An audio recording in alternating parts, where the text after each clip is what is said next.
আসসালামু আলাইকুম।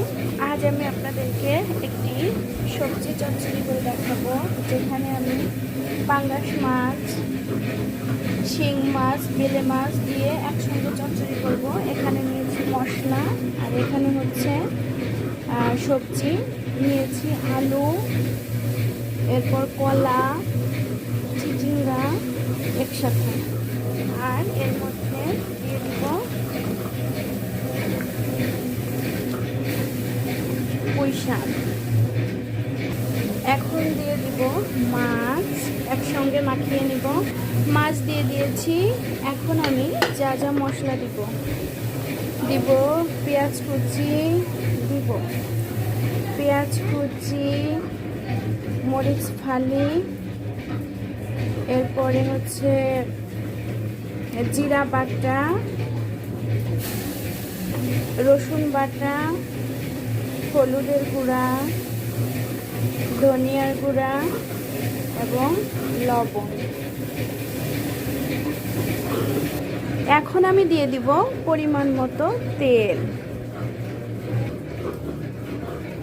এখন আমি সব কিছু একসঙ্গে সুন্দর করে মাখিয়ে নিব।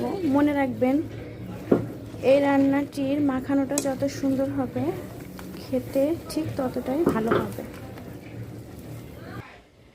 মাখানো অলরেডি শেষ। এখন দিয়ে দিব পরিমাণ মতো পানি।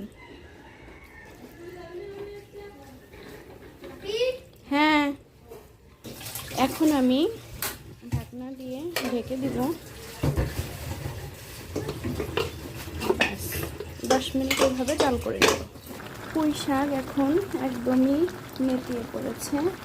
এখন একটু নাড়াচাড়া দিয়ে মিশিয়ে নিব। এই পর্যায়ে আমি দেখে নিব লবণ ঠিক আছে কিনা।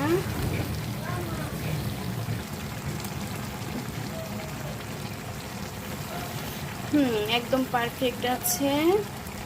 এখন আমি চুলার জালটি কমিয়ে আরও 10 মিনিট পানিটি শুকিয়ে নেব। কালার ভালো আসছে না, রান্নার যে কালার, অরিজিনাল কালার আসলে ক্যামেরায় আসছে না। বাহিরে এখন ধানের সিজন চলছে, ধানের মাড়াই করছে মেশিনে, যার কারণে খুব বিকট শব্দ আসতেছে। হয়তো বা শুনতে অনেকের সমস্যাও হতে পারে। হয়ে গিয়েছে আমার রান্না। যদি ভিডিওটি দেখে আপনাদের একটু ভালো লেগে থাকে, অবশ্যই লাইক করবেন এবং সাবস্ক্রাইব করে দিবেন। আজ এ পর্যন্তই। আল্লাহ হাফেজ।